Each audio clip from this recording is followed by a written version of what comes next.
Hi friends, welcome back to Patel computer YouTube channel. Friends, ಪ್ರಧಾನಮಂತ್ರಿ ಕಿಸಾನ್ ಯೋಜನೆ 20ನೇ ಕಂತಿನ ಹಣ ಯಾವಾಗ ಬರುತ್ತೆ ಹಾಗೂ ಕಳೆದ 19ನೇ ಕಂತಿನ ಪೆಂಡಿಂಗ್ ಹಣ ಯಾವ ಕಾರಣಕ್ಕೆ ಬಂದಿಲ್ಲ ಅಥವಾ ಯಾವ ಸಮಸ್ಯೆಯಿಂದ ಬಂದಿಲ್ಲ ಹಾಗೂ ಕರ್ನಾಟಕ ರಾಜ್ಯದ ಸುಮಾರು 7 ಲಕ್ಷ ಫಲಾನುಭವಿಗಳು ಪ್ರಧಾನಮಂತ್ರಿ ಕಿಸಾನ್ ಯೋಜನಾ ರದ್ದು ಮಾಡಲಾಗ್ತಾ ಇದೆ. ಇವೆಲ್ಲ ಸಮಸ್ಯೆಗಳ ಬಗ್ಗೆ ಈ ಒಂದು ವಿಡಿಯೋದಲ್ಲಿ ಸಂಪೂರ್ಣವಾಗಿ ಮಾಹಿತಿ ತಿಳಿಸ್ಕೊಡ್ತೀನಿ. ಮೊದಲಿಗೆ ನಮ್ಮ ಚಾನಲ್ಗೆ ಯೂಟ್ಯೂಬ್ ಚಾನಲ್ಗೆ ನೋಡ್ತಾ ಇದ್ದರೆ ನಮ್ಮ ಚಾನಲ್ಗೆ ಸಬ್ಸ್ಕ್ರೈಬ್ ಆಗಿ ಹಾಗೂ ಪಕ್ಕದಲ್ಲಿರುವ ಬೆಲ್ ಬಟನನ್ನು ಆನ್ ಮಾಡಿದ್ದನ್ನು ಮರಿಬೇಡಿ. ಬನ್ನಿ ವಿಡಿಯೋನ ಶುರು ಮಾಡೋಣ. ಮೊದಲನೇದಾಗಿ ಪ್ರಧಾನಮಂತ್ರಿ PM ಕಿಸಾನ್ ಸಮ್ಮಾನ್ ಯೋಜನೆಯ 20ನೇ ಕಂತಿನ ಹಣವು ಈಗಾಗಲೇ ಜೂನ್ ತಿಂಗಳಿನಲ್ಲಿ ಬರಬೇಕಾಗಿತ್ತು. ಆದರೆ ಜೂನ್ ಮಂತ್ ಎಂಡ್ ಆದರೂ ಕೂಡ ಯಾವುದೇ ರೀತಿಯಲ್ಲಿ 20ನೇ ಕಂತಿನ ಹಣ ಬಂದಿಲ್ಲ. ಜುಲೈ ತಿಂಗಳ ಮೊದಲನೇ ವಾರ ಶುರುವಾಗಿದೆ. ಆದರೆ ಯಾವ ದಿನಾಂಕ ಫಿಕ್ಸ್ ಎಂದು ಯಾವುದೇ ರೀತಿಯಲ್ಲಿ ಅಪ್ಡೇಟನ್ನು ಕೊಡ್ತಾ ಇಲ್ಲ ಕೇಂದ್ರ ಸರ್ಕಾರ. ಆದರೆ ಸನ್ಮಾನ್ಯ ಪ್ರಧಾನಮಂತ್ರಿಗಳಾದ ಶ್ರೀ ನರೇಂದ್ರ ಮೋದಿ ಅವರು ಜುಲೈ 1ನೇ ತಾರೀಕಿನಿಂದ ಜುಲೈ 9ನೇ ತಾರೀಕುವರೆಗೂ ವಿದೇಶ ಪ್ರಯಾಣ ಮಾಡ್ತಾ ಇದ್ದಾರೆ.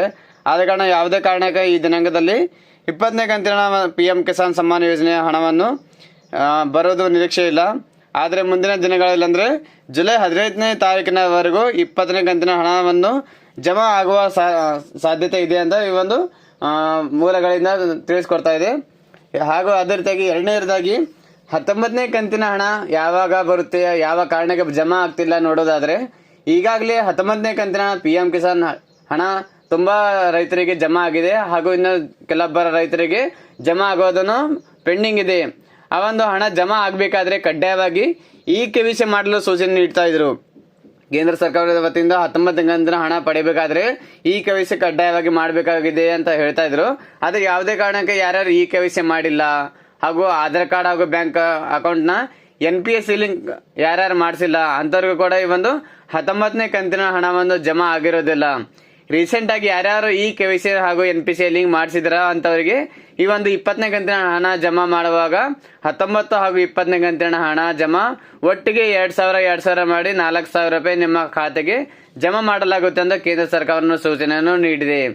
ಸೊ ಅದೇ ರೀತಿಯಾಗಿ ಮೂರನೇದಾಗಿ ಒಂದು ಕರ್ನಾಟಕ ರಾಜ್ಯದ ಸುಮಾರು 7 ಲಕ್ಷ ಫಲಾನುಭವಿಗಳಿಗೆ ಪ್ರಧಾನಮಂತ್ರಿ PM ಕಿಸಾನ್ ಸಮ್ಮಾನ್ ಯೋಜನೆಯ ಒಂದು ಫಲಾನುಭವಿಗಳಿಗೆ ರದ್ದು ಮಾಡಲಾಗ್ತಾ ಇದೆ. ವೀಕ್ಷಕರೇ, ಯಾವ ಕಾರಣಕ್ಕೆ 7 ಲಕ್ಷ ಜನರ PM ಕಿಸಾನ್ ಯೋಜನೆ ರದ್ದು ಮಾಡ್ತಾ ಇದ್ದಾರೆ? ಆದರೆ ಸಣ್ಣ ಹಾಗೂ ಅತಿ ಸಣ್ಣ ರೈತರಿಗೆ ಆರ್ಥಿಕವಾಗಿ ನೆರವು ಆಗುವ ಸಲುವಾಗಿ ಈ ಒಂದು ಯೋಜನೆಯನ್ನು ಜಾರಿಗೆ ತಂದಿರುತ್ತದೆ.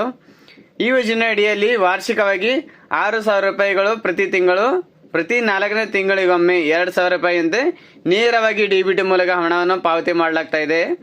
ಆದರೆ PM ಕಿಸಾನ್ ಸಮ್ಮಾನ್ ಯೋಜನೆಯ ಹಣವನ್ನು ತುಂಬಾ ಜನರಿಗೆ ಒಂದು ಅನರ್ಹರ ಪಟ್ಟಿಯನ್ನು ಲಿಸ್ಟ್ ಅನ್ನು ಬಿಡುಗಡೆ ಮಾಡಲಾಗಿದೆ. ಆ ಒಂದು ಅನರ್ಹರು ಯಾರ್ಯಾರು ಇದ್ದಾರೆ ಅಂತ ನೋಡಬೇಕಾದ್ರೆ ಮೊದಲನೇದಾಗಿ ಇನ್ಕಮ್ ಟ್ಯಾಕ್ಸ್ ಪಾವತಿದಾರರು ಅಂದ್ರೆ ಆದಾಯ ತೆರಿಗೆ ಯಾರ್ಯಾರು ಪಾವತಿ ಮಾಡ್ತಾರೆ ಅಂತವರಿಗೆ, ಹಾಗೂ ದೊಡ್ಡ ಪ್ರಮಾಣದ ರೈತರು ಅಂದ್ರೆ ಹೆಚ್ಚಿನ ರೀತಿಯಲ್ಲಿ ತುಂಬಾ ಒಂದು ಸಣ್ಣ ಮತ್ತು ಅತಿ ಸಣ್ಣ ಹೊಲ ರೈತರು ಇದ್ದಾರೆ ಅಂಥವ್ರಿಗಿಂತ ಮೀರಿ ದೊಡ್ಡ ಪ್ರಮಾಣದಲ್ಲಿ ಏನಾದರೂ ರೈತರು ಇದ್ರೆ ಅಂಥವರಿಗೆ, ಹಾಗೂ ಮೂರನೇದಾಗಿ ಅತಿ ಹೆಚ್ಚಿನ ಆದಾಯ ಗಳಿಸುವವರು ಅಂದ್ರೆ ಯಾವುದೇ ಬೇರೆ ಬೇರೆ ಮೂಲಗಳಿಂದ ಆದಾಯ ಒಂದು BPL ಕುಟುಂಬಕ್ಕೆ ಅರ್ಹರಾಗಿರುತ್ತ ಅಂತ ಒಂದು ರೈತರಿಗೆ ಒಂದು PM ಕಿಸಾನ್ ಯೋಜನೆ ಬರುತ್ತೆ. ಯಾರ್ಯಾರು APL ಕಾರ್ಡ್ ಅಂದ್ರೆ 1,20,000 ಹೆಚ್ಚಾಗಿ ಆದಾಯವನ್ನು ಗಳಿಸ್ತಾರೆ ಅಂದ್ರೆ ಅತಿ ಹೆಚ್ಚಿನ ರೀತಿಯಲ್ಲಿ ರೈತರಿದ್ದಾರೆ ಅಥವಾ ಬೇರೆ ಬೇರೆ ಕೆಲಸಗಳಲ್ಲಿ ತೊಡಗಿ ಅಲ್ಲಿ ಹೆಚ್ಚಿನ ಆದಾಯ ಯಾರ್ಯಾರು ಗಳಿಸ್ತಾರೆ ಅಂತವರಿಗೆ ಈ ಒಂದು PM ಕಿಸಾನ್ ಸಮ್ಮಾನ್ ಯೋಜನೆಯ ಒಂದು ಅನರ್ಹರಾಗಿದ್ದಾರೆ ಅಂತ ಹೇಳ್ಬೋದು.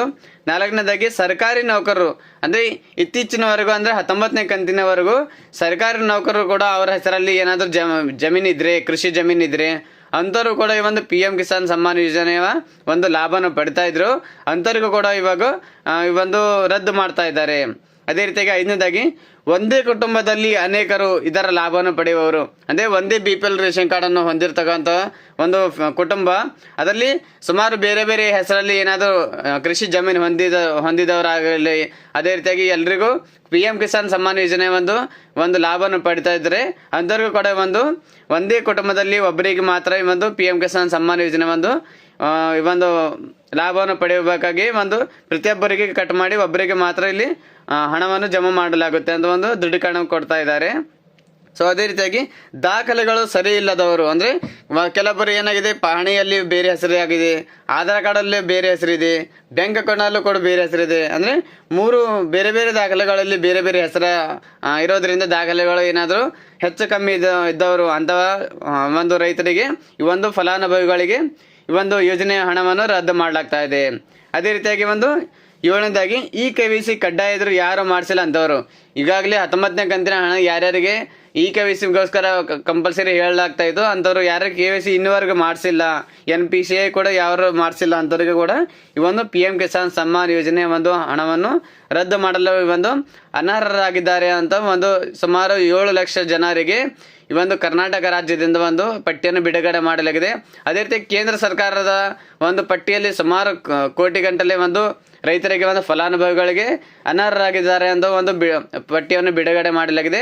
ಅದರಲ್ಲಿ ನಿಮ್ಮ ಹೆಸರು ಕೂಡ ಇದೆಯಾ ಇಲ್ಲ ಅಂತಂದ್ರೆ ನೀವು PM ಕಿಸಾನ್ನ ಆಫಿಷಿಯಲ್ ವೆಬ್ಸೈಟಲ್ಲಿ ಹೋದ್ಮೇಲೆ ಅಲ್ಲಿ ನೋ ಯುವರ್ ಸ್ಟೇಟಸ್ ಅಂತ ಆಪ್ಷನ್ ಇರುತ್ತೆ. ಆ ಸ್ಟೇಟಸಲ್ಲಿ ನಿಮ್ಮ ಆಧಾರ್ ನಂಬರ್ ಎಂಟ್ರಿ ಮಾಡಿ ಅಲ್ಲಿ ರಿಜಿಸ್ಟ್ರೇಷನ್ ನಂಬರ್ನ ತಗೊಳ್ಳಿ. ರಿಜಿಸ್ಟ್ರೇಷನ್ ನಂಬರ್ ಹಾಕಿದ ನಂತರ ನಿಮ್ಮ ಸ್ಟೇಟಸನ್ನು ಪಡೆದುಕೊಳ್ಬೋದು. ಸೊ ಫ್ರೆಂಡ್ಸ್, ನಮ್ಮ ಮಾಹಿತಿ ಇಷ್ಟವಾದಲ್ಲಿ ನಮ್ಮ ವಿಡಿಯೋನ ಲೈಕ್ ಮಾಡಿ ಮತ್ತು ಪ್ರತಿಯೊಬ್ಬ ರೈತರಿಗೂ ವಿಡಿಯೋನ ಶೇರ್ ಮಾಡಿ. ಎಲ್ರಿಗೂ ವಿಷಯ ಗೊತ್ತಾಗಲಿ. ಯಾರ್ಯಾರು ಇನ್ನೂವರೆಗೂ 19ನೇ ಕಂತಿನ ಹಣ ಜಮಾ ಆಗಿಲ್ಲ, 20ನೇ ಕಂತಿನ ಹಣ ಜಮಾಗೋಸ್ಕರ ಕಾಯ್ತಾ ಇದ್ರೆ ಪ್ರತಿಯೊಬ್ಬರಿಗೂ ವಿಡಿಯೋನ ಶೇರ್ ಮಾಡಿ, ವಿಡಿಯೋನ ಲೈಕ್ ಮಾಡಿ, ಕಮೆಂಟ್ ಮಾಡಿ. ನಾನು ಮತ್ತೆ ಭೇಟಿ ಆಗ್ತೇನೆ ಮುಂದಿನ ವಿಡಿಯೋ ಜೊತೆಗೆ. ಅಲ್ಲಿವರೆಗೆ ನಮಸ್ಕಾರ, ಧನ್ಯವಾದಗಳು, ಶುಭ ದಿನ.